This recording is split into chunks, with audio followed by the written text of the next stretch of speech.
berkaitan dengan salat berjamaah. Berkaitan dengan salat berjamaah apa saja permasalahan-permasalahan fikih yang berkaitan dengan salat berjamaah. Taib yang pertama, ya, pendapat yang terpilih ya, dan hampir kita dapati fatwa-fatwa ulama ya, baik ulama dahulu maupun ulama sekarang ya, yang berkompeten, mereka mengatakan jika ya sudah terjadi wabah ya di suatu tempat ya, maka tidak mengapa seorang meninggalkan ya salat berjamaah karena khawatir terkena penyakit wabah tersebut ya. Tidak mengapa dia meninggalkan salat berjamaah, tidak mengapa dia meninggalkan salat Jumat ya, agar tidak semakin tersebar virus tersebut. Dia ikhtiar, dia tidak keluar dari kotanya, dia bersabar, tapi dia juga tidak mengantarkan dirinya pada hal-hal yang bisa membuat dia binasa ya. Tidak sengaja kemudian tawakal, saya pergi ke tempat pertemuan, tawakal ya, kalau Allah berkehendak saya kena penyakit, kalau enggak ya, memang semua atas kehendak Allah. Tapi Nabi kan berkata, firra minal majzum firaraka minal asad. Kaburlah engkau dari sumber penyakit ya, sebagaimana kau lari dari apa? Singa. Maka segala hal yang bisa mengantarkan kita kepada penyakit maka kita jauhi. Dan sekarang para ahli kesehatan sudah mengatakan di antara tempat-tempat yang mudah terjadi penularan tempat-tempat keramaian. Tempat-tempat keramaian ya, apalagi kita berdesak-desakan, maka virus dengan mudah untuk berpindah. Dan ini bukan suatu hal yang diduga-duga ya, belum tentu. Enggak, kita sudah lihat kejadian mudarat yang benar-benar terjadi. Tatkala tidak diindahkan hal ini, maka terjadilah apa yang terjadi ya. Ya, terjadi dengan mudah cepat seperti di Wuhan ya, karena ada acara pertemuan ya, hari raya atau apaan, sehingga mudah sekali tersebar di antara mereka ya. Kemudian misalnya di Iran ya. Ya, mereka sok-sok tawakal ya, kita lihat di video di YouTube, kita tawakal, enggak apa-apa ke sini ya. Kita tidak akan, tetap saja kita akan ziarah ke kuburan wali-wali mereka, dan mereka mengungkapkan hal itu di dalam YouTube. Jadi seakan-akan sudah kita tawakal, kita mau beribadah dengan gaya mereka tentunya. Akhirnya terjadi apa yang terjadi? Ya, tahu-tahu ratusan meninggal, ya, ribuan orang terkena ya. Jadi maksud saya, kekhawatiran tersebut bukan kekhawatiran yang mengada-ngada, bukan. Kekhawatiran yang benar-benar terjadi. Kalau kita lalai dan kita cuek aja, kita bilang nggak ada masalah, semuanya keluar, apa yang terjadi? Maka penularan semakin cepat, dan kalau sudah penularan semakin cepat, kita semakin sulit untuk menghadapi. Maksud saya, sebagian orang mengatakan itu kan hanya kekhawatiran. Iya, itu kalau mungkin di kampung kamu. Tapi kalau di Jakarta yang sudah dilihat oleh pemerintah, gubernur juga sudah bicara, mereka bicara omong kosong ya, mereka bicara asal ngomong saja. Mereka sudah melihat hal ini harus dikerjakan supaya mudah menangani penularan virus yang begitu cepatnya luar biasa. Yang begitu cepatnya luar biasa. Sampai sebagian pejabat sudah kena. Ya, maka jangan bilang ini hanya ketakutan. Ini kenyataan, bukan ketakutan ya. Bukan ketakutan. Maka kita disuruh untuk menghindar dari kemudaratan. Kata Nabi SAW, la darar wala dirar. Jangan seorang menjerumuskan dia dalam kemudaratan, dan jangan beri kemudaratan kepada orang lain ya. Jangan beri kemudaratan kepada orang lain. Oleh karenanya pendapat yang benar ya, bahwasanya ya, berdasarkan dalil-dalil, seorang kalau khawatir terkena penyakit ya, atau khawatir menularkan penyakit ya, maka dia boleh tidak sholat Jumat dan tidak sholat berjamaah. Kita saja nggak tahu kita sedang berpenyakit atau tidak, karena masa inkubasi berapa? Dua minggu. Katanya sekarang virusnya semakin jago, bisa jadi masa inkubasinya bisa lebih panjang. Bisa jadi kita berpenyakit, kita sentuh orang, akhirnya kita beri mudarat kepada orang lain ya. Kita tidak apa-apa, tapi dia apa-apa. Ternyata dia tua, kita sehat, virus tidak bisa melawan kita, tapi orang tua ini akhirnya meninggal dunia. Makanya perlu kerjasama rame-rame antara penduduk Jakarta, harus mengerti akan hal ini, memikirkan dirinya dan memikirkan keluarganya dan memikirkan orang lain. Memikirkan orang lain. Karena kalau sudah penularan sudah begitu luas, maka rumah sakit tidak mampu untuk menangani. Sehingga akhirnya banyak akan meninggal dunia berdasarkan pengalaman yang ada, yang sudah terjadi di negara-negara tetangga ya. Kemarin kasus seperti di Malaysia, Anda dapat berita bahwasanya banyak kejadian karena misalnya pertemuan di masjid. Bahkan ada berita datang kemudian sekelompok jamaah tertentu ya bikin pertemuan ya di satu masjid, 56 orang akhirnya ketahuan kena apa? Kena corona dalam sekali pertemuan ya. Jadi bukan perkara yang dianggap sepele atau hanya sekedar menduga-duga, kekhawatiran yang berlebihan. Bukan kekhawatiran berlebihan, ini kenyataan. Ini kenyataan. Taib, adapun dalil menunjukkan bolehnya kita meninggalkan sholat berjamaah atau sholat Jumat kalau memang kondisinya sudah parah, Ya, dan saya rasa Jakarta sudah berlaku karena Pak Anies sudah berbicara, Pak Jokowi juga sudah berbicara ya untuk menganjurkan ibadah di rumah. Berarti kondisi sudah mereka sudah lihat suatu perlu untuk dilakukan. Di antaranya ya kita dapati bahwasanya kewajiban berjamaah bisa gugur kalau ada hal-hal yang menghalangi. Contoh hujan. Kalau hujan kita boleh tidak pergi ke masjid ya. Contohnya angin kencang. Para ulama dalam buku fikih mereka. Contohnya seorang sakit, ya, seorang sakit. Dia tidak pergi ke masjid, ya. Bahkan wahal, becek, misalnya becek kemudian sulit ke masjid, maka tidak usah ke masjid. Kalau hujan saja boleh orang tidak ke masjid. Yang kalau kita kena hujan kita mati atau tidak? Tidak mati. Kita tidak mati. Kalau kita kelewat becek, baju kita kotor-kotor, kita mati? Enggak mati. Ya, itu saja bisa membuat orang untuk tidak sholat berjamaah, apalagi penyakit yang ada yang mungkin nggak kelihatan ya, tapi ada yang bisa saja terkena siapapun ya dalam keramaian-keramaian tertentu ya. Maka kekhawatiran tersebut tidak mengapa membuat seorang boleh untuk tidak sholat berjamaah. Di sini ada dua kaidah yang ingin saya sebutkan. Pertama, uzur yang membolehkan untuk tidak sholat berjamaah, itulah uzur yang membolehkan untuk tidak sholat Jumat. Uzurnya sama. Uzurnya sama. Jadi uzur yang membolehkan tidak sholat berjamaah, itulah uzur yang membolehkan untuk tidak sholat Jumat. Ya.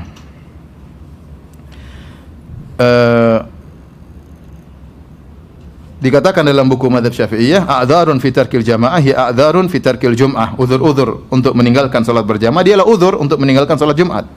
Ya, fala tajibul jum'atu ala khaifin ala nafsihi, maka tidak wajib Jumatan bagi orang yang khawatir tentang dirinya. Khawatir dirinya terkena kemudaratan ya. Entah mungkin ada musuh, entah apa, takut terkena penyakit misalnya. Au malihi, atau khawatir suatu keburukan menimpa hartanya. Wala alaman fi tariqihi matar, demikian juga orang yang di jalan menuju masjid ada hujan, maka tidak mengapa dia salat di rumah, tidak harus salat Jumat dan tidak harus salat apa? Salat berjamaah. Wala alaman lahu maridun yakhafu daya'ahu, demikian juga seorang yang sedang ngurusi orang sakit, dia khawatir salat Jumat nanti orang ini bisa tambah parah penyakitnya atau meninggal atau yang lainnya, maka tidak perlu dia salat Jumat. Ini yang pertama. Jadi uzur yang boleh membuat kita meninggalkan salat berjamaah, itulah uzur yang membolehkan kita untuk meninggalkan salat Jumat. Dua hal yang satu pembahasan. Kemudian kaidah yang kedua, uzur-uzur tersebut dikiaskan oleh para ulama. Datang dalam sebagian hadis misalnya karena hujan ya. Tetapi para ulama mengumumkan, kenapa kita tidak ke masjid karena hujan? Karena masyaqqah syadidah, karena ada sesuatu yang memberatkan. Kita keluar basah kuyup misalnya, ya sudah enggak usah salat berjamaah. Ya, ternyata ini sebab ini untuk meninggalkan salat berjamaah bukan hanya pada masalah hujan, tapi diumumkan oleh para ulama, dikiaskan dengan sebab-sebab yang lain ya. Karenanya Nawawi berkata, inna babal a'dzar fi tarkil jum'ah wal jama'ati laisa makhsusan. Bahwasanya uzur-uzur untuk meninggalkan salat Jumat dan untuk meninggalkan salat berjamaah bukan uzur yang khusus, bal kullu ma lahiqa bihi masyaqqatan syadidatan fahuwa uzrun. Bahkan semua perkara yang bisa menimbulkan kesulitan ya, maka itu adalah uzur untuk meninggalkan salat berjamaah, untuk meninggalkan salat Jumat. Kemudian beliau berkata wal wahalu min hadza, di antaranya becek ya. Itu di antara uzur yang bolehkan seorang untuk meninggalkan salat berjamaah dan salat Jumat. Maka ya, kalau hujan saja bisa jadi uzur ya. Kalau becek saja, kalau kita lihat misalnya sendal kita penuh dengan becek, kotor, itu saja bisa menjadikan uzur, apalagi penyakit yang bukan penyakit biasa. Ini penyakit yang bisa menimbulkan apa? Kematian. Bukan hanya penyakit yang menimpa kita. Kalau sudah menimpa kita, menimpa keluarga kita. Bukan hanya menimpa keluarga kita. Kalau kita tidak sadar, ternyata kita bawa virus, menimpa bisa orang sekitar kita, orang kampung yang mungkin ya kita akhirnya karena kita tidak perhatian, akhirnya kita menularkan penyakit kita kepada dia. Kasihan ya. Oleh karenanya ini tidak mengapa, dengan sebab kekhawatiran terkena virus corona, maka boleh seorang meninggalkan salat berjamaah dan salat Jumat. Al-Mardawi, salah seorang ulama dari mazhab Hambali, dalam kitabnya Al-Insaf, beliau berkata, ini nas dari para ulama. Ulama berkata, wa yu'dzaru fi tarkil jum'ah wal jama'ati al-marid. Orang yang sakit diberi uzur untuk boleh meninggalkan salat Jumat dan salat jamaah bila niza', tanpa ada khilaf di kalangan para ulama. Wa yu'dharu aidan fi tarkihima li khaufi hudutsil marad, dan juga dibolehkan seorang meninggalkan salat berjamaah dan salat Jumat karena takut munculnya penyakit. Karena takut munculnya apa? Penyakit. Dan ini persis seperti yang kita hadapi. Persis seperti kita hadapi. Seandainya penyakit tersebut penyakit yang ringan ya, misalnya mungkin flu, ya kita nggak ada masalah ya. Bahkan tatkala terjadi penyakit wabah, misalnya DBD, demam berdarah, kita nggak begitu takut karena ya masih jelas sumbernya di mana, ciri-ciri orangnya bagaimana. Tapi corona lain ya. Orang bisa terkena penyakit dia tidak kelihatan ciri-cirinya, masih beberapa hari dia baru kena, tapi dia sudah bisa menyebarkan virus. Ya. Nah, kalau orang kena DBD ya mungkin bisa ada penyakit menular tertentu kelihatan dia mulai batuk-batuk. Ya, ternyata orang yang terkena virus corona tidak langsung dia seperti itu. Dia bisa sehat seminggu pertama, atau bisa dia bahkan sehat terus, tetapi ternyata dirinya sudah membawa penyakit ya. Maka tentu ini hal lebih mengerikan, dan ternyata penyakit tersebut bisa menimbulkan kematian, Maka jika seorang meninggalkan salat Jumat atau salat berjamaah karena ketakutan akan hal ini, maka dibolehkan ya. Demikian juga tatkala kita salat, sekarang prakteknya kita salat, terkadang kita paranoid.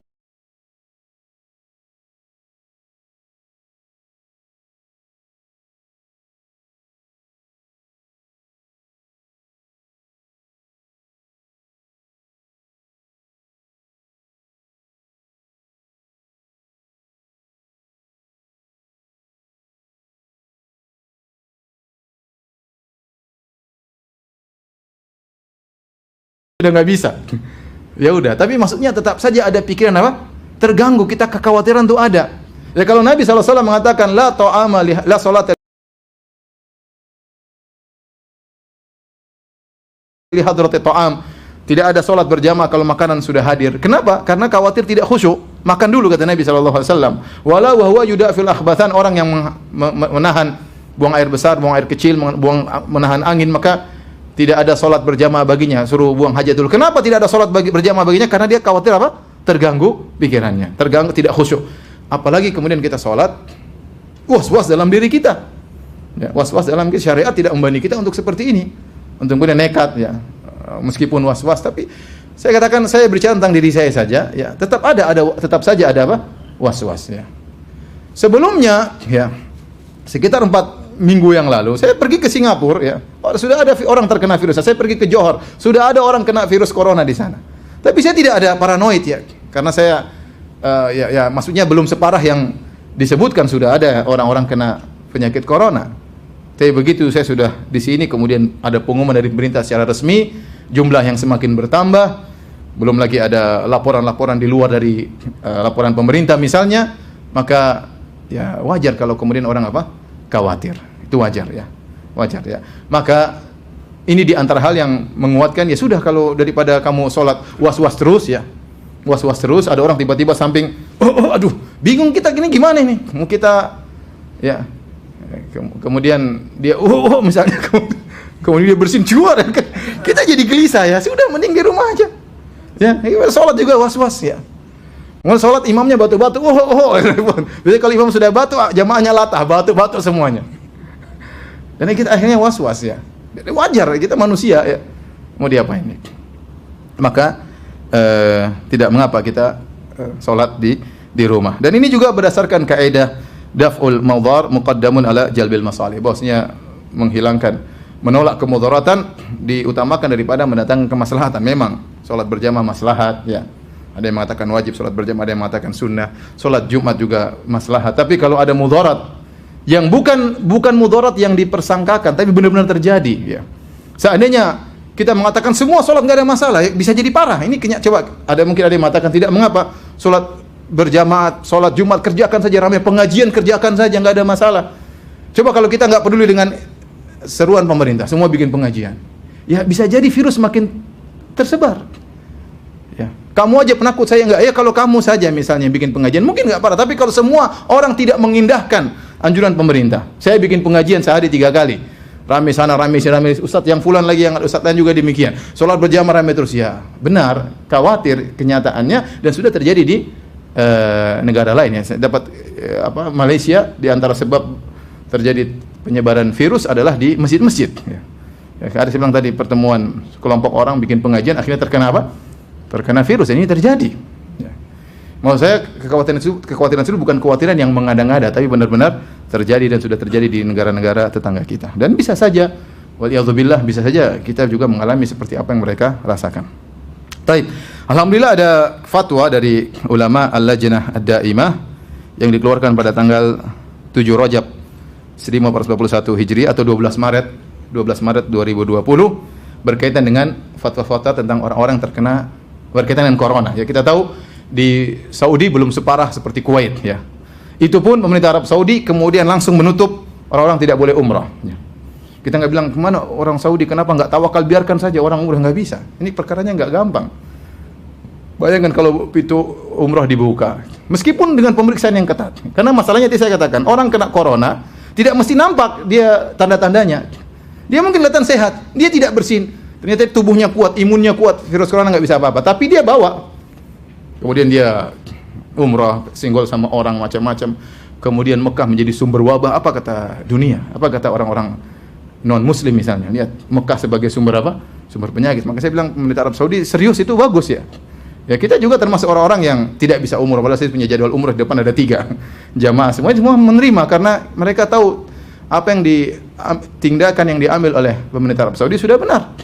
Padahal mereka tidak ramai, maksudnya tidak terjangkiti seperti kita. Seperti di Jakarta, tidak seperti di Kuwait ya. Kalau di Kuwait sudah parah ya, sampai salah seorang ulama bernama Syekh Utsman Khamis ya. Beliau sempat menyampaikan pengajian beberapa minggu sebelumnya. Beliau mengatakan sudah bertawakal, tidak apa-apa kita ke masjid, nggak ada masalah, jangan khawatir, yang penting kita berdoa.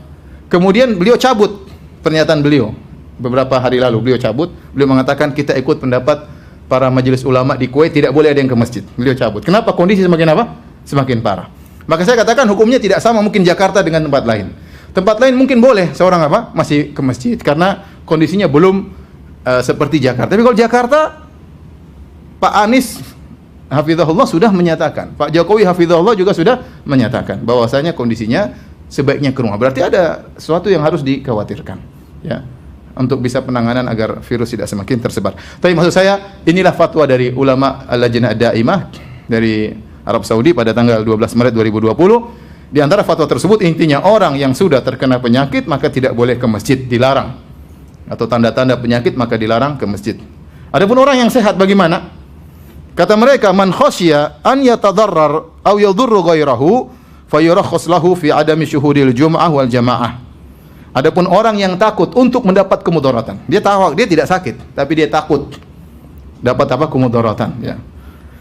Aw yadurru ghairahu, atau dia bisa beri kemudaratan kepada orang lain, ya. Bisa jadi dia punya virus dan dia tularkan kepada orang lain.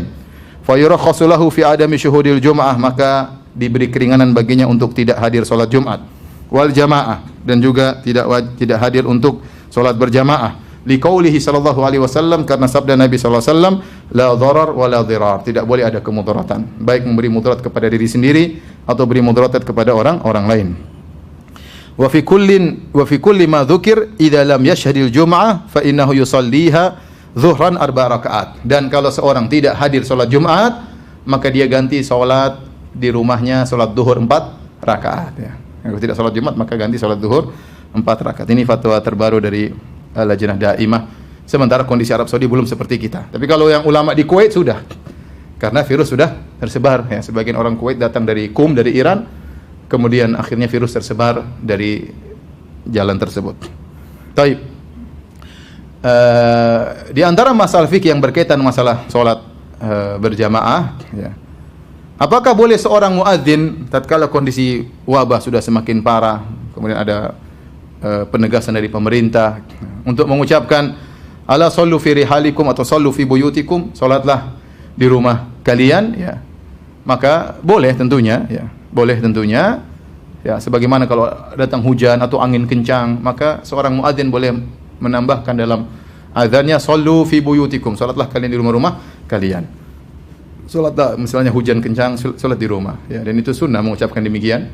Demikian angin kencang atau sesuatu yang berbahaya, sallu fi buyutikum, salatlah di rumah-rumah kalian ya. Maka demikian juga kalau sudah wabah dikhawatirkan ya dengan berkumpul di masjid bisa menimbulkan perkumpulan apapun ya, mau di masjid mau dimanapun ya, bisa menimbulkan penularan, maka tidak mengapa seorang muadzin mengucapkan sallu fi buyutikum. Saya ingatkan lagi bahwa ini hukum berbeda satu kota dengan kota yang lainnya. Mungkin misalnya kota di mana di Lombok ya, tentu tidak sama Jakarta. Mereka belum apa-apa, silakan jalankan kegiatan seperti biasanya ya. Karena yang bisa menentukan itu parah atau tidak pemerintah. Ya, mereka yang punya peralatan dan punya sistem untuk mengetahui ini sudah pada tingkatan berbahaya atau tidak, perlu melarang masyarakat untuk berkumpul atau tidak. Kita tinggal taat kepada apa? Pemerintah. Kalau pemerintah mengatakan sudah hindari perkumpulan, ibadah di rumah masing-masing, ya kita kerjakan saja. Apalagi MUI ternyata juga sudah mengeluarkan apa? Fatwa.